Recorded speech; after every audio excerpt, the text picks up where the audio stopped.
मैं एक दफ़ा हम यहाँ हज़ारा और हज़ारा से आगे कलंदराबाद, ये पहाड़ी सिलसिला बहुत बड़ा, हम वहाँ एक बुजुर्गों की ज़ियारत करने के लिए हम 3 दिन वहाँ रहे। ये मैंने खुद देखा कि ये क्या करते हैं। कि बिला साहब हम बैठे हुए थे हजरत की बारगाह में, एक बंदा आ गया। तो क्या हुआ, पहले हजरत का रंग ना सुर्ख हो गया, फिर हजरत का रंग स्याह पड़ गया, फिर स्याह जो है वो सुर्ख हुआ और फिर रंग नॉर्मल हो गया, बंदा चला गया। हमने बाद में हजरत की बारगाह में उसकी हुजूर है की हुआ, तो फरमाने लगे ये जो बंदा आया था ना इसका अंदर बड़ा ही गंदा था। ये जो बंदा आया था ना इसका अंदर बड़ा ही गंदा था, क्योंकि हदीस पाक है बरोज़े क़यामत सोहबत के बारे में पूछा जाएगा। ये बंदा तेरे को बैठा ही देखी कीता सी, कहते मैंने हक़ सोहबत अदा किया, मैंने अपनी निगाहों से इसके अंदर की गंदगी साफ किया। ये आपको नहीं पता होता जब आप पाक लोगों के पास जाके बैठते हैं वो आपका क्या क्या कर देते हैं, ये आपको नहीं पता कोई भी। और आज दुख की बात ये है कि आज हजरत दुनियादारी हम पे इतनी गालिब आई है कि हमारे पास नहीं वक्त, तो हमारे पास अल्लाह वालों के पास बैठने का वक्त नहीं है। आज हमारे पास नहीं वक्त, तो हमारे पास कुरान खोलने का वक्त नहीं। और हर जो बंदे ने क्या है, हर बंदे ने अपने हाथों पे जो है ना वो इल्जामों का जो है ना वो टोकरा उठा रखा है। नहीं वो चले हो, मोहसिन भी किबला ने बुलाया था मुफ्ती आरिफ साहब ने, मैं कह रहा था वहां भी, मैं क्या चले हो काली ऐनक लाओगे तो हर पासे नेरे लबने, आओ अपनी अपनी ऐनक ला के बदलिए हैं। वो ऐनक लाइए जितने एक दूजे जो खूबियां नजर आना। हमने ऐनक खामियों वाली लगा रखी है, नहीं इसमें ये खामी है, नहीं इसमें ये खामी है, नहीं इसमें ये खामी। और सबसे बड़ी बात ये है हमें सबकी खामियां नजर आती हैं, हमें अपनी खामियां नजर नहीं आती कोई। मेरे शेख हकीम खादिम अली रहमतुल्लाह थे, मेरे परदादा शेख बड़े रकीकुल कल्ब थे, आप दिल इंतहाई नरम था हजरत। हाँ, और कोई छोटी शख्सियत नहीं थे, अल्लाह का बड़ा फजल था आप पे। वो हजरत का एक मुरीद था जो बरादरी के लिहाज से ना गुजर था, तो जाहिर है जरा गुजरों का जरा वाह रहता है, ये भैंसे वगैरह में रखी होती है, फिर इनको जरा इल्म भी होता है ये क्या नस्ल है, ये क्या नस्ल नहीं है, ये अच्छी है ये बुरी है। उसको अपने बीमारी लग गई जो आजकल तकरीबन इल्ला माशाल्लाह कोई हो, बाकी सब कोई लगी हुई है। वो क्या, वो छड़ो जी इंज ते है, और चले अपने आप में भी कदी वेख ना तू की तू की तेन वही लगता, तेन अपना आप नहीं लगता कोई, तेन वही दिसदा, तेन कदी अपना आप नहीं लगता। कदी बह कदी रजिस्टर कापी लेके अपना आप भी ते लिखना तेरे च की है।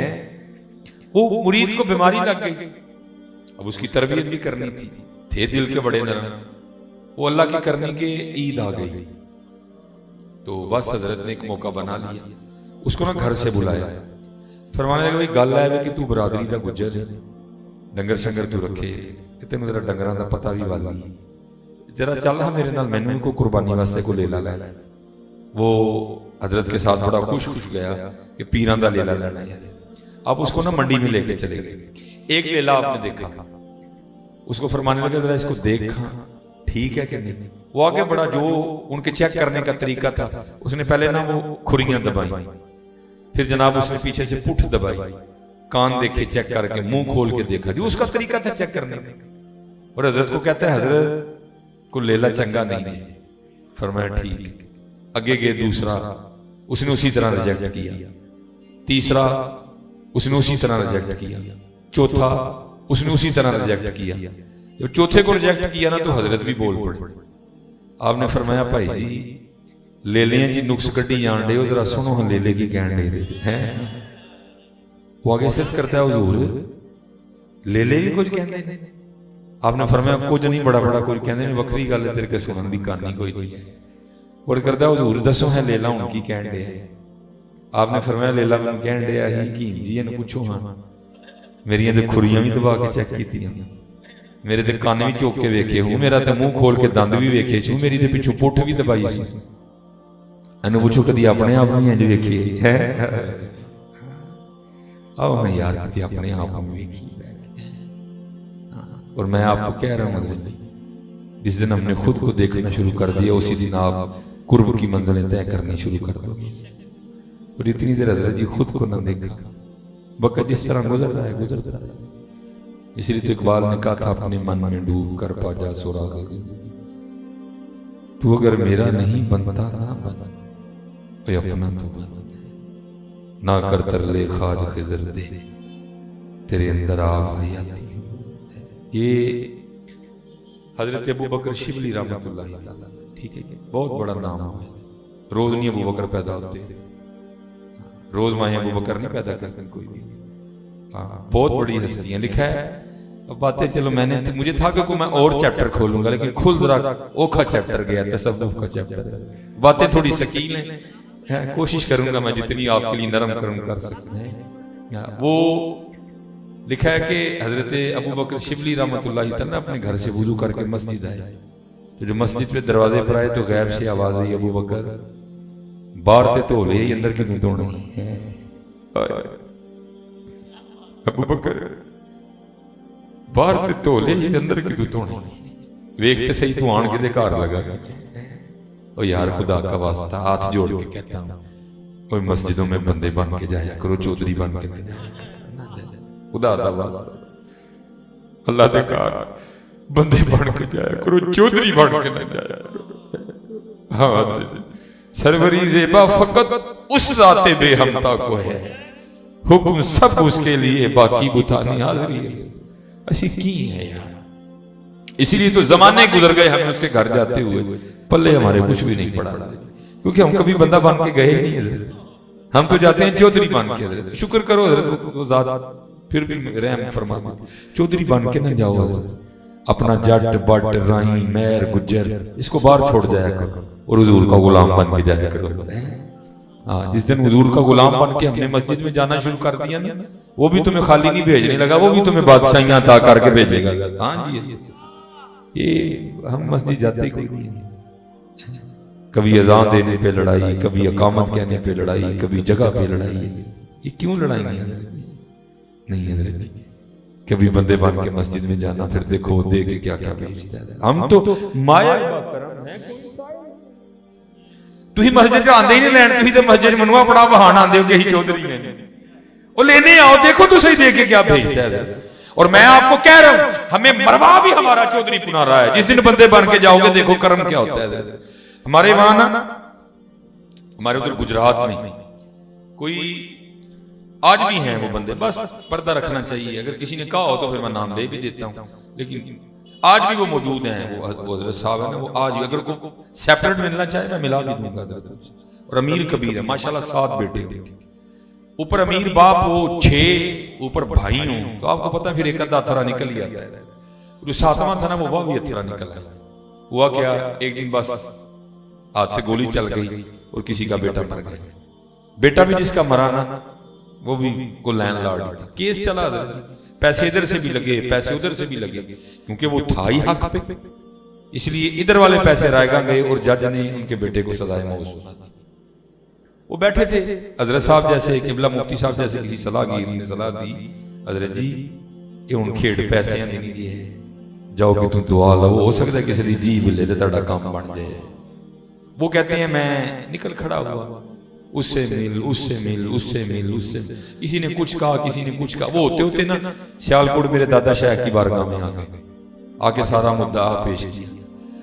हजरत ने कहा चौधरी जी लाज औखा जी, काम औखा जी, लेकिन जे करोगे तो फिर असी भी लिख के देने तैयार है कि मुंडा छुटेगा। उसने कहा हजरत पक्की गल है छुटेगा। आपने फरमाया छुटेगा, लेकिन काम औखा जी।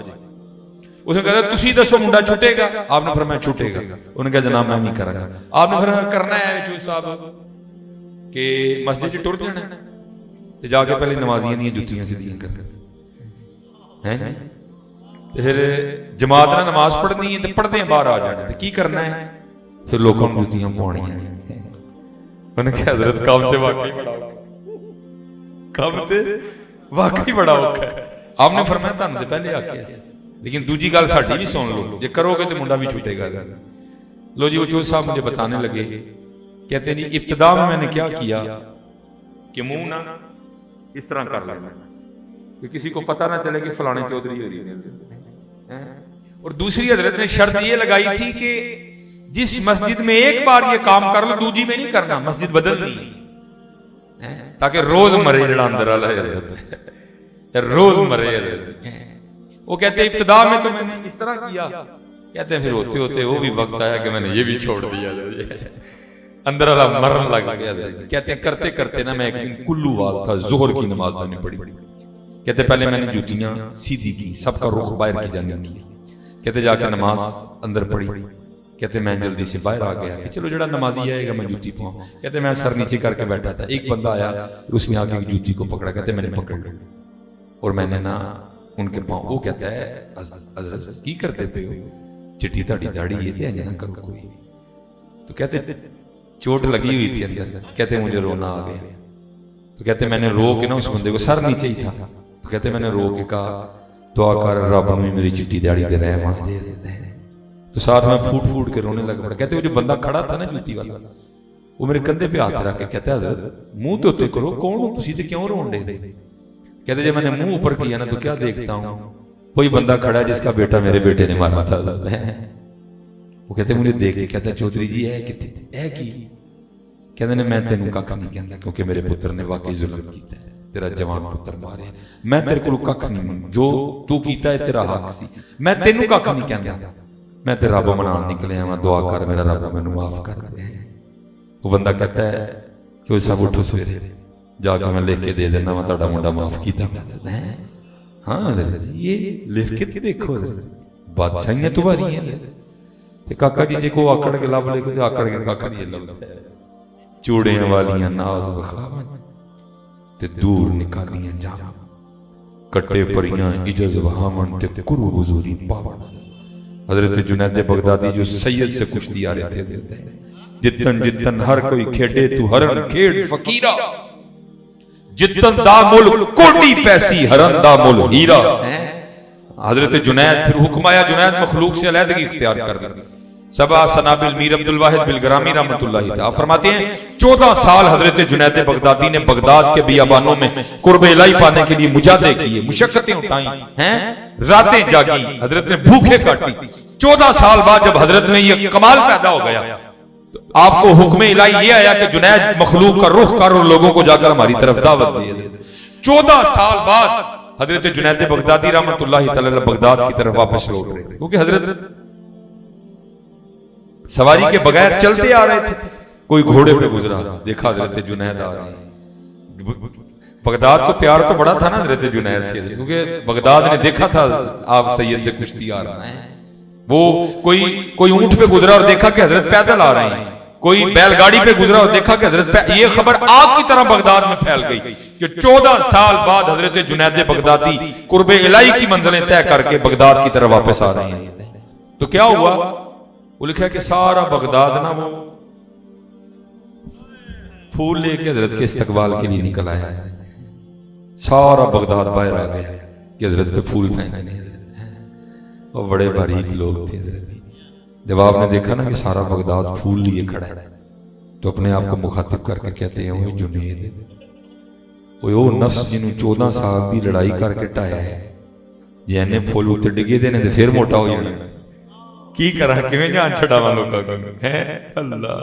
जैसे किबला फरमारे थे हमारा हाल क्या है, बाजी मैं अंदर आना थे मैंने प्रोटोकॉल देना पूरा है, हुजूर की नात रखवा के मुझे प्रोटोकॉल देना पूरा है। लेकिन वहां क्या है, प्रोटोकॉल देने के लिए लोग खड़े हैं और आप खुद को कह रहे हैं ओए जुनैद, वो नफ्स जिसको 14 साल की मेहनत करके मारा है वो तो फिर उठ के खड़ा हो जाएगा। अल्लाह हजरत ये उनकी बारीकी थी, ये उनका तकवा था, वो अपने नफ्स को इस कदर ज्यादा पाक कर चुके थे कि फूल फेंकने से कोई फर्क नहीं पड़ता था उन लोगों को, लेकिन ये तकवा था उन लोगों का। आपने क्या किया, आपने कुरान पाक के अमल किया। अय्याम मादूदात फमन काना मिनकुम मरीदन औ अला सफरिन फइद्दतुम मिन अय्यामिन उखर। आपको रुखसत थी, आप मुसाफिर थे, अभी आप बगदाद में नहीं आए थे। आपने क्या किया, उस आया मुबारका पर अमल करते हुए अपनी जेब से जौ की रोटी का खुश्क नवाला निकाला और आपने उसे चबाना शुरू कर दिया।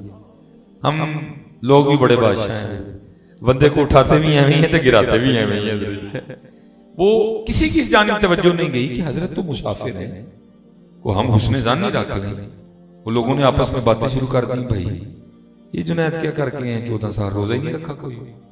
उन्होंने क्या किया, उन्होंने फेंके फूल नीचे और उन्होंने पत्थर उठा लिए और हज़रत जुनैद बगदादी रहमतुल्लाहि तआला अलैह पे संग बारी शुरू हुई। वो लिखा है कि हजरत ना वो नीचे बैठ गया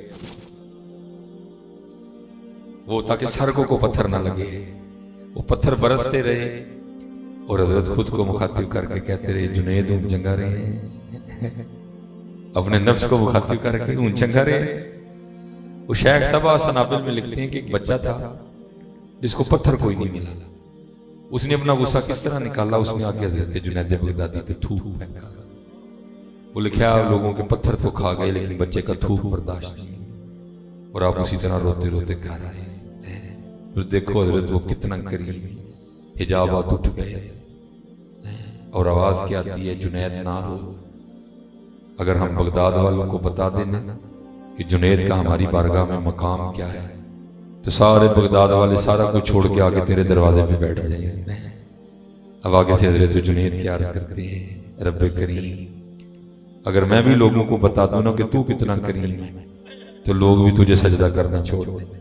तो फिर आवाज क्या आती है, जुनैद फिर इस तरह करते हैं, आज के बाद तू मुझ पे पर्दे डाला कर, मैं तुझ पे पर्दे डालूंगा। आओ हजरत जी, हम तो मायल बकरम हैं, कोई साया नहीं, बड़ा कुछ है आपके लिए लेकिन कुछ भी नहीं। हमने ट्रैक ही बदल दिए। और ना यार, आओ उसी ट्रैक पे चलते हैं जो मदीना लेके जा रहा है। और मैं अहबाब से कहता हूं यार उस ट्रैक पे निकल तो पड़ो यार, और ना भी पहुंचे गए कम से कम कल बरोज़े क़यामत जब रजिस्टर खुलेंगे तो नाम तो यही होगा ना, भाई पहुंचिया नहीं मदीने लेकिन टुरया मदीने नहीं से है। ये ना हजरत जब कर रजिस्टर खुले तो वहां ये लिखा हो ये इंडिया जाने वाला है। नहीं, आओ आओ अपने अपने ट्रैक बदले। और जिस ये मैं कहता हूं हजरत ये दो बाबे हैं जिन्होंने उम्मत पे बड़ी शफकत की है, एक मौलाना रूम रहमतुल्लाह तआला और दूसरे हजरत शेख सादी। बहुत जिसको मैं कहता हूं ना कोड़ी गोलियां जो नहीं खाई जाती हैं आपने मीठी मीठी करके दे दी उम्मत को। लेकिन अब उम्मत ना पढ़े, उम्मत ना सुने, उम्मत ना सुनाए, तब इन बुजुर्गों का तो कोई कसूर नहीं। आप फरमाते हैं वो कोई बादशाह ना अपने बाग में बैठा हुआ था, सारी उसकी कबीना भी थी, वो दूर से ना कोई बाबा जी जाते दिखाई दे रहे थे। वो अपनी सारी कबीना को मुखातिब करके कहता है बादशाह वो तुम्हें बाबे का शुगल दिखाऊं। अब बादशाह को कौन था ना करने वाला, उसने कहा उसने सिपाही को कहा जा बाबा बुला के ले, और बुला लाया। जब बाबा जी आ गए ना तो बादशाह अपनी जेब से लाल रंग का रुमाल निकाल के ना बाबा जी को कहता है बाबा जी सारियां नूं वेखो, जेड़ा तुहानूं सब तो बहुता बेवकूफ लगता है ना रुमाल ओदी झोली च रख दे। वो बाबा था जी को वाकई बाबा था। उसने क्या किया, सब पे एक एक नजर डाली और रुमाल अपनी जेब में डाल के ना वापस चला गया। बादशाह दंग रह गए, वो मैंने तो शुगर लगाना था, ये तो हमारे शुगर लगा गया। उसने ये कहा कि मैं सबसे बेवकूफ हूं, वो कह के चला गया। वो लिखा को थोड़ा सा अरसा गुजरा तो बादशाह बीमार हो गए, तबीब इलाज से आजिज आ गए। वो शहर में ऐलान किया गया भाई आखिरी बादशाह की जो है ना वो जियारत कर रहा। वो सारा शहर बादशाह को देखने आया, उसमें वो बाबा जी भी आए। तो आके ना बादशाह से पूछते हैं बादशाह सलामत किधर की तैयारी है। उसने कहा बस फिर वो अब कब्र की तैयारी है। तो उसने कहा सामान वगैरह नहीं रखा कब्र के लिए। उसने कहा कब्र में ये सामान काम नहीं आएगा। तो उसने कहा फिर जो सामान काम आएगा वो किधर है। उसने कहा वो मैं इकट्ठा ही नहीं कर सका। तो लिखा वो बाबा जी ने रुमाल अपनी जेब से निकाल के ना बाबा जी के बादशाह के सीने पे रखा और कहने लगा बादशाह तुझे याद है तूने रुमाल मुझे देकर कहा था जो सबसे ज्यादा बेवकूफ है रुमाल उसकी जेब में डाल दो, गोद में रखा दो। तो उसने कहा रुमाल मैं अपनी जेब में डाल के चला गया था, लेकिन आज मैं रुमाल तेरे सीने पे रख रहा हूं क्योंकि सबसे बड़ा बेवकूफ तू ही। अल्लाह ने तुझे वक़्त भी दिया, अल्लाह ने तुझे माल भी दिया, अल्लाह ने तुझे सेहत भी दी, लेकिन फिर भी तू आखिरत के लिए तैयारी नहीं कर सका। हाँ या वो तैयारी करेंगे, यहाँ नहीं रहना कोई भी। इन मकानों में रहो जरूर लेकिन इनसे जी ना लगाना यार। इन गाड़ियों में बैठो जरूर लेकिन इनसे जी ना लगाना यार। पैसे कमाओ जरूर लेकिन पैसे कमाने को कमाल ना समझ बैठना। पैसे कमाने को अपनी जिंदगी का मकसद ना समझ बैठना। नहीं, मकसद अल्लाह और अल्लाह का रसूल है। ये जरूरियात है। और हजरत जी अगर इसको जरूरत रहने दोगे तो जिंदगी सौखी गुजरेगी, अगर इसको मकसद बना लिया तो बड़ा मुश्किल हो जाएगा। फिर मौलाना रूम रहमतुल्लाह इसी अंदाज पे, ये पहले ये है फिर ये है फिर इसके बाद तीसरी है, मैं तीनों सुनाऊंगा। इसी अंदाज में फिर मौलाना लिखते हैं, फरमाते हैं कि कोई बादशाह उसी तरह अपने बाग में बैठा हुआ था, बारिश बरसी सी, बड़ी ठंडी सी हवा चल रही थी, बादशाह बैठा मौसम से लुत्फअंदोज हो रहा था। उसको दूर से ना एक फकीर जाता दिखाई दिया, मौलाना रूम, जिसके हाथ में कासा था, कासा एक गदाई। वो पीछे जो सिपाही खड़ा था ना, नंगी तलवार ली, उसको कहता है ये दूर जाता तुझे फकीर दिखाई दे रहा है, मुझे दिखाई दे रहा है, तुझे भी दिखाई दे रहा है। उसने कहा जा इसको बुला के ला, बुढ़ा बंदा है, मंगंडे आए, मेरा दिल करता है दी फकीरी नूं अमीरी च बदल दे। वो गया, जाके ना वो सिपाही उस फकीर को कहता है, ओ फकीर तेरे तो नसीब ही जाग उठे। उसने कहा क्यों, क्या हुआ? उसने कहा बादशाह को तुझ पे प्यार आया और उसने मुझे भेजा कि जाओ इस फकीर को बुला के लाओ, मैं इसकी फकीरी को अमीरी में बदल दूंगा। हजरत जी है औखा पैंडा फकीरी वाला, लेकिन मजा बड़ा दे दिया। हुजूर नबी अलैहिस्सलाम ने फरमाया मेरी उम्मत के फकीर मेरी उम्मत के अमीरों से 500 साल पहले जन्नत में जाएंगे। इन लोगों को पता था कि फकीरी में क्या कमाल है, इसलिए उन्होंने अपनी फकीरी नहीं दी किसी को भी। वो फकीर भी वो फकीर नहीं था, एक फकीर होता है दुनिया का फकीर, लेकिन एक फकीर होता है अल्लाह और अल्लाह के रसूल का फकीर। वो अल्लाह और अल्लाह के रसूल का फकीर था, दुनिया का फकीर नहीं था, जिसके लिए गालिब ने भी लिखा था बदल कर भेष फकीरों का गालिब तमाशा अहले करम देखते। मैंने अपनी जिंदगी में सिर्फ एक फकीर देखा अभी तक इस तरह। मैं आपके लाहौर तकरीर करने आ रहा था, मेरे पास मेहरान होती थी, तो अब तो ये पीरो मुर्शिद ने कुछ ड्यूटियां लगा दी हैं कि अकेले नहीं निकल, इसलिए साथ बच्चे भी होते हैं। मैं तब अकेला ही सफर किया करता था, लेकिन ये जो अकेले में मजा है वो मजा नहीं है जो कल्ले उनमें से पता नहीं नाल केड़ा केड़ा होंदा सी, वो नाल केड़ा केड़ा है ते वो कोई नहीं है, बड़ा मजा आता था। बहरहाल अल्लाह इन बच्चों को सलामत रखे, ये भी चलो बड़ी मोहब्बतें करते हैं।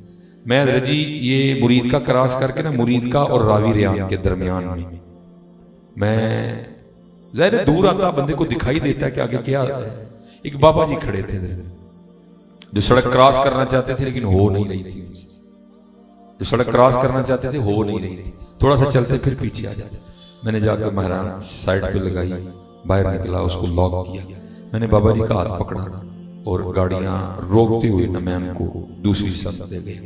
खुशा उन्होंने बड़ा पुराना सा पहना हुआ था, कपड़े भी एवं थे, हाथ से भी बड़े लागर और कमजोर। मैं भी धोखा खा गया, मैं समझा शायद दुनिया का फकीर। मैंने अपनी जेब से ना, मुझे नहीं अब याद 1000 था या 500 का नोट था, मैंने ना एक नोट निकाल के तो मैंने जाते जाते ना मैंने उनके इस तरह हाथ में दिए, तो उन्होंने मेरा हाथ पकड़ लिया। उन्हें कहते हैं खलो, उन्होंने अपने हाथ पे रख के ना नोट को इस तरह उन्होंने इस तरह करके उड़ाया तो खाक बन के उड़ गया। जो फरमाते हैं मौलवी जी यही तो समझे तो ही बदन की समझ बैठे हैं। हाँ ये यही है, हमने पता नहीं क्या समझ लिया इसको, इसके बगैर भी गुजारा नहीं, बस ये जरूरत है, इससे ज्यादा ये कुछ भी नहीं। और मैं आपसे कहूंगा पुत्र अपने अल्लाह से लो लगाओ, तुम्हें इसकी भी जरूरत नहीं रहेगी। वो बस मेरे ज़हन से नाम निकल गया, कोई दुर्वेश थे तो वो बैतुल्लाह का तवाफ कर रहे थे। आज जितने बंदे बैठे हैं इल्ला माशाअल्लाह, मैं इन पाक लोगों को निकाल के कह रहा हूं, तो मैं ਤੁਹਾਡੇ ਨਾਲ ही खलोता हूं। साडा सारियां दा एक ही विजन, ओ की किसी एमएनए ना यारी लग जाए। हकीकत है, मैं लोगों के ज़हन पढ़ता हूं, कोई एमपी हमारा यार बन जाए, कोई इलाके का जो अमीर आदमी है ना हमारा यार बन जाए, क्या हो साडे काम होना। ओए देखो जो हुजूर के गुलाम है उनको किसी की लोड़ नहीं रहती। फिर वो तवाफ़े बैतुल्लाह कर रहे थे, क्या हुआ, मंसूर आ गया, बादशाह वक्त था। यहाँ तो जी छोटे छोटे चिल्लो पिल्लों के प्रोटोकॉल नहीं समझ में आते, वो तो फिर बादशाह था। लोग प्रोटोकॉल देते हुए इस हद तक बढ़े कि लोगों ने तवाफ़े बैतुल्लाह भी छोड़ दिया और उसको प्रोटोकॉल दिया। लेकिन हजरत उसी तरह महवियत के आलम में तवाफ़े बैतुल्लाह करते रहे।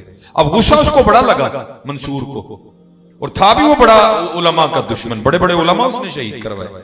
इमाम अबू हनीफा को भी उसने कैद में डलवाया और हजरत को खाने में थोड़ा थोड़ा जहर देता था। बड़ा जो है ना कीना रखने वाला बंदा था। गुस्सा उसको बड़ा लगा, लेकिन उधर भी तो रोब था ना, इल्म का रोब, अमल का रोब। वो हजरत को क्या कुछ नहीं सका, तवाफ उसने भी शुरू कर दिया। लेकिन तवाफ करते करते भी ना वो तवाफ नहीं कर रहा था, बल्कि अंदर से वो कोई प्लान तैयार कर रहा था कि कोई इंज दा काम करा कि हजरत भी मेरे गोडे च बहन वाले हो जाए, लेकिन थूकते नहीं वो तख्ते सिकंदरी पर बिस्तर लगा हो आका जिनका तेरी गली में। वो हजरत तवाफ कर रहे थे तो करता करता ना वो भी साथ आ गए मंसूर, और हजरत को कहता क्या है, हजरत सबने तवाफ बैतुल्ला छोड़ के मुझे प्रोटोकॉल दिया, आपने नहीं दिया। मुझे आपकी ये बात बड़ी पसंद आई और लोगों की बड़ी बुरी लगी। मैं आपसे खुश हूं, मांगे क्या मांगते हैं मुझसे। खड़े हुए, गैरत देश की वजह से रंग सुर्ख हो गए। आपने फरमाया तुझे शर्म नहीं आती, अल्लाह के घर में खड़ा होकर मुझे दावत गुनाह देता है। उसने हुजूर दावत गुनाह क्या हुई? मैं तो आपको कह रहा हूं आपकी ये बात पसंद आई है, मांगे क्या मांगते हैं, इसमें गुनाह वाली बात किधर से होगी? आपने फरमाया इससे बड़ा और गुनाह और क्या हो सकता है? खड़ा मैं अल्लाह के घर में और मांगू तुझसे, इससे बड़ा गुनाह और क्या हो सकता है? आप ये क्या कहना फिर तवाफ करने में मशगूल हो गए। उसको भी बात समझ आई, तवाफ में वो भी लग गए, लेकिन अभी भी अंदर वाला कीड़ा मरा नहीं।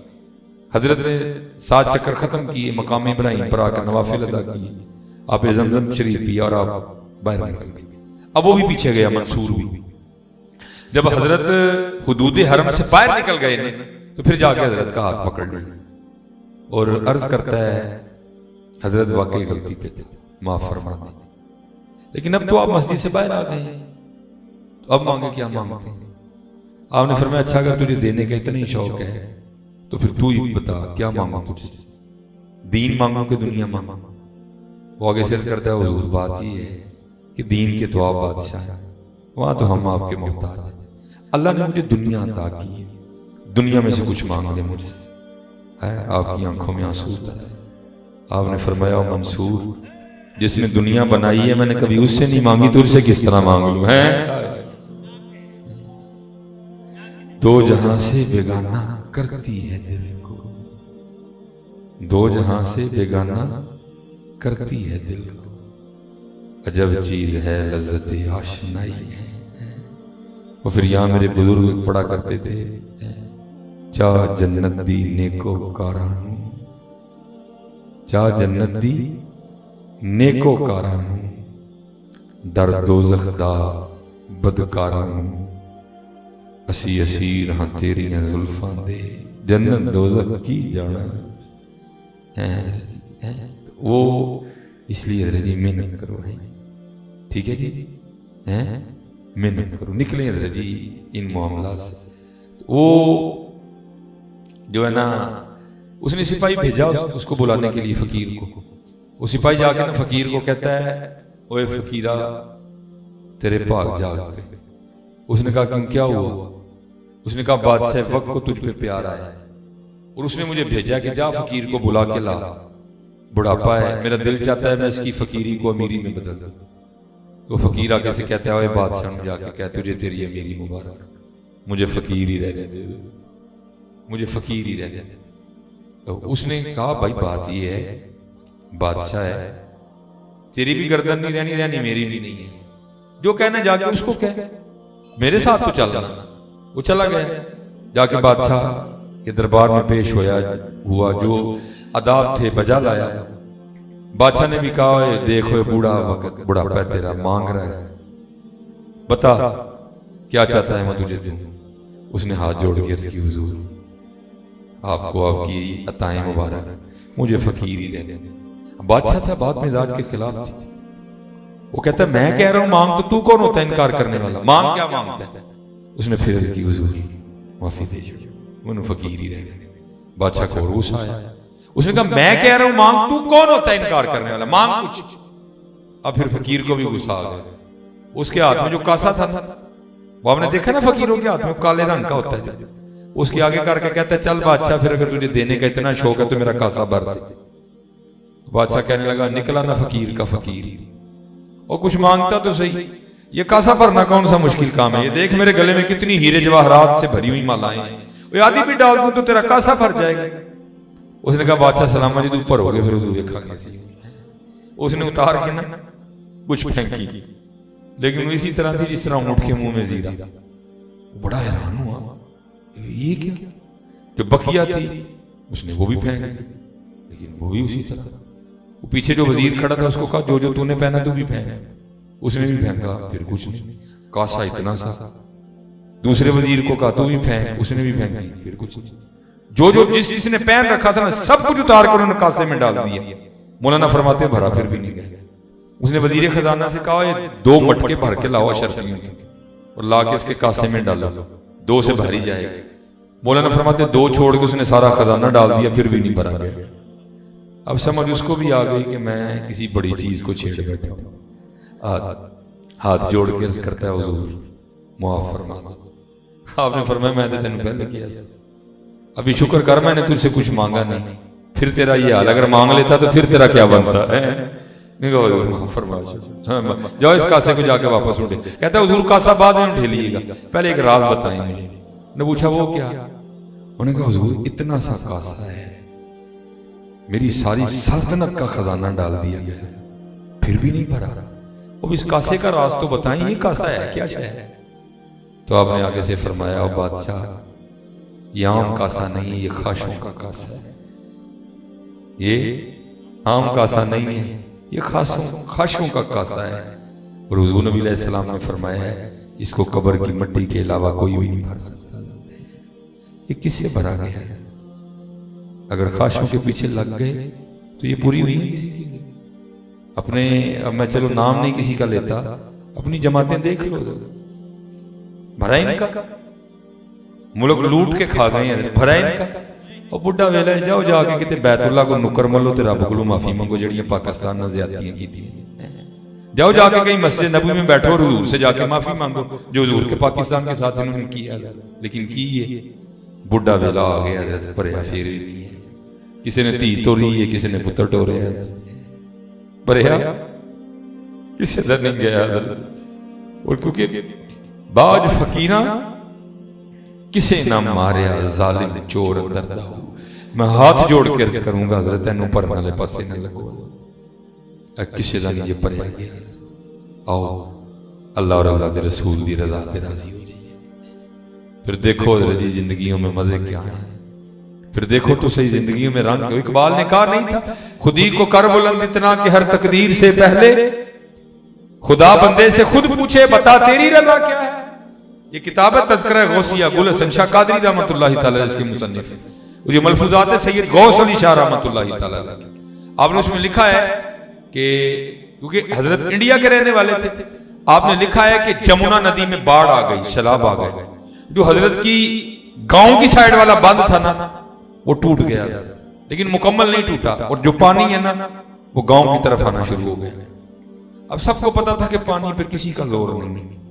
वो सारे इकट्ठे होकर ना शाह साहब के पास आए और आके अर्ज करते हैं हुजूर कि पानी पे किसी का जोर नहीं, एक ही जात का जोर चलता है और वो अल्लाह। तो आप अल्लाह के महबूब हैं, मुकर्रब हैं, अल्लाह की दुआ करें पानी अपना रुख बदल ले, नहीं तो सारा गाँव में बह जाए। आपने फरमाया दुआ तो बाद च करांगे, पहले इंज करो सारे कईयां चुको तो मेरे नाल आओ। वो हजरत तुम सबको लेके ना दरिया पे चले गए। वो जो बंद बचा था ना अभी उस पर खड़े होकर आपने बंद तोड़ना शुरू कर दिया। वो लोगों कहते हैं तुसी भी तोड़ो ना। वो लोगों ने आपस में गुफ्तगू की, यार ये थोड़ा सा बंद टूटा है, पानी आ रहा है, जो बंद बचा हुआ है उसकी वजह से तो गांव बचा हुआ है, अगर ये भी बंद टूट गया तो सारा गांव बह जाएगा। हम तो आए थे हजरत की बारगाह में कि दुआ करें कि पानी रुख बदले, इस साइड से प्रेशर कम हो, कहीं गांव ना सारे का सारा बह जाए। तो हजरत तो बंद तोड़ने लग पड़े। वो सारे शाह साहब को बुरा भला कहते हुए ना चले गए, शाहरी मठे मठे लगे रहे बंद बंद। अब सारे जाके ना उन्होंने अपने जो है ना वो मामला समेटने शुरू कर दिए, छतों पे चढ़ गए कि शाह ने तो रुड़ना ही रुड़ना है, बन उन्होंने भंन छड़ना तो नाल पिंड भी रुड़ जाने सारा। वो काफी देर गुजर गई, पानी नहीं आया कोई, और जो आ रहा था वो भी बंद हो गए। बड़े हैरान हुए। वो सारे उतरे तो क्या देखा आगे शाह साहब भी आ रहे हैं वापस, वो कपड़े उनके भरे हुए हैं, पानी में गीले हैं। उस वक्त शाह साहब को नहीं किसी ने पूछा, सारे दरिया पे चले गए। और मैंने किताब में पढ़ा है कि दरिया 20 कोस उस समत को चला गया, दरिया ने अपना रुख ही बदल लिया। वो सारे हैरान हुए, ये किस तरह हो गए। वो सारे में इकट्ठे होकर शाह साहब के पास आए और आके अर्ज करते हैं शाह जी ये रास्ते दसो दरिया परे किवें टुर गए। आपने फरमाया खुद ही तो कह रहे हो राज है, तो फिर राज नहीं खोलते, राज को राज ही रहने देते हैं। नहीं हुजूर दसो तो सही, दरिया परे किवें गए, सुनना जरा, सुनो इन आशिकों के रंग। आप फरमाते जब मैंने पहली जरब लगाई ना बंद को, और फिर तुम्हें भी कहा कि मेरे साथ मिलके बंद तोड़ो, तुमने तो तोड़ा कोई नहीं, तुम तो चले गए। तो मैं बंद तोड़ता रहा और साथ अल्लाह की बारगाह में अर्ज करता रहा, या अल्लाह ये पानी अपनी मर्जी से हमारे गांव की तरफ नहीं चला, तेरी मर्जी से चला, तो तेरी मर्जी फिर हमारा गांव डुबोने की है। तो मैं तो तेरा बंदा हूं ना, मैं तेरी रजा पे राजी, मैं तेरे साथ मिलके डुबोऊंगा। देखो यार आशिकों के अंदाज, मैं तेरे साथ मिलके डुबोऊंगा। कहते बस मैं बंद तोड़ रहा था तो गैब से आवाज क्या आती है, बंदे तू वो चाहता है जो हम चाहते हैं, चल फिर हम वो कर देते हैं जो तू चाहता है। अल्लाह या रसूल या रसूल हक चाह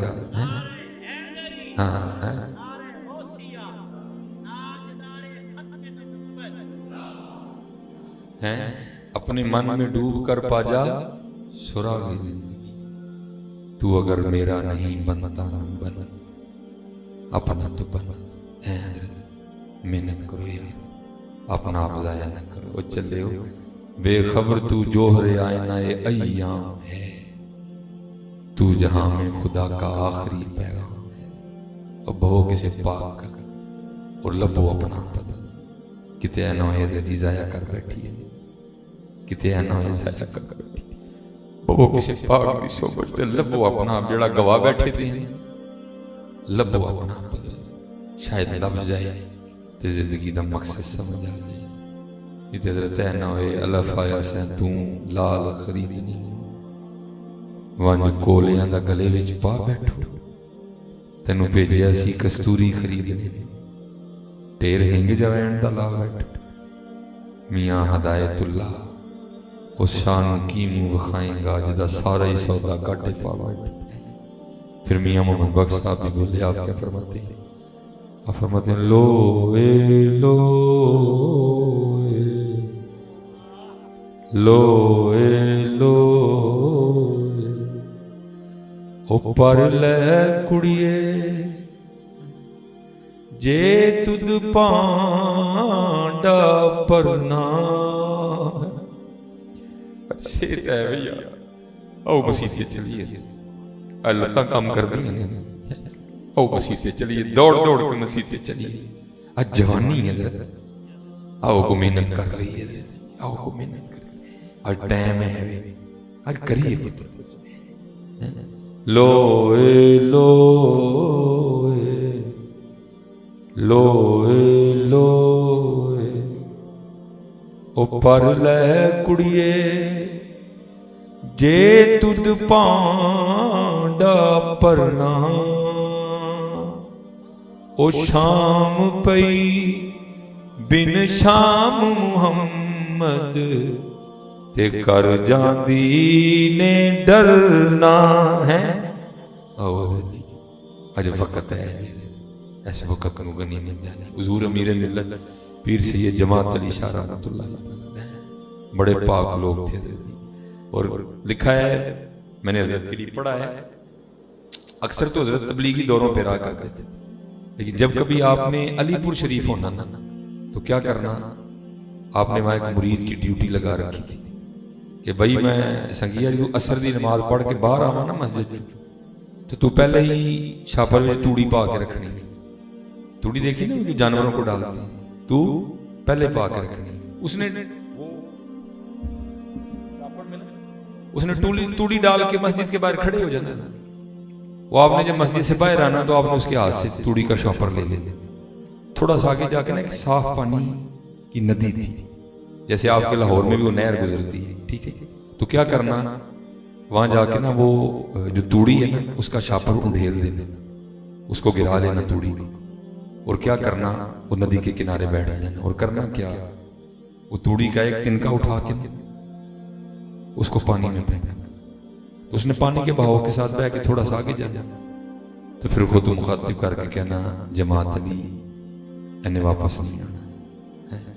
फिर एक और फेंकना, उसने भी बह जाना, फिर खुद को मुखातिब करके कहना जमात अली ने वापस नहीं आना, फिर एक और फेंकना, उसने भी जो पानी के बहाव के साथ बह के आगे जाना, तो फिर खुद को मुखातिब करके कहना जमात अली ने वापस नहीं आना। आप तसव्वुर करें कि एक शाहपुर में तूड़ी के कितने तिनके आते होंगे, मेरे साल हजारों की तादाद बनती है, हर रोज हजारों तिनके पानी में फेंकने, और साथ खुद को मुखातिब करके क्या कहते जाना, जमात अली ने वापस नहीं आना। मैंने अपने बुजुर्गों की बारगाह में अर्ज की, हुजूर जेड़ा कहते हैं ने वापस नहीं आना, उसका की मतलब सी? तो फरमाते हैं उसका मतलब ये होता था जमात अली जेड़ा साह अल्लाह की याद तो बगैर गुजर गया उन्हें वापस नहीं आना, जो लम्हा अल्लाह की याद के बगैर गुजर गया उसने वापस नहीं आना। तो यार देखो तो सही है यहाँ क्या हाल है, लम्हे छोड़ो यहाँ तो सालों साल गफलत में गुजर रहे हैं, लम्हे तो दूर रह गए, या तो सालों साल यार गफलत में गुजर रहे हैं।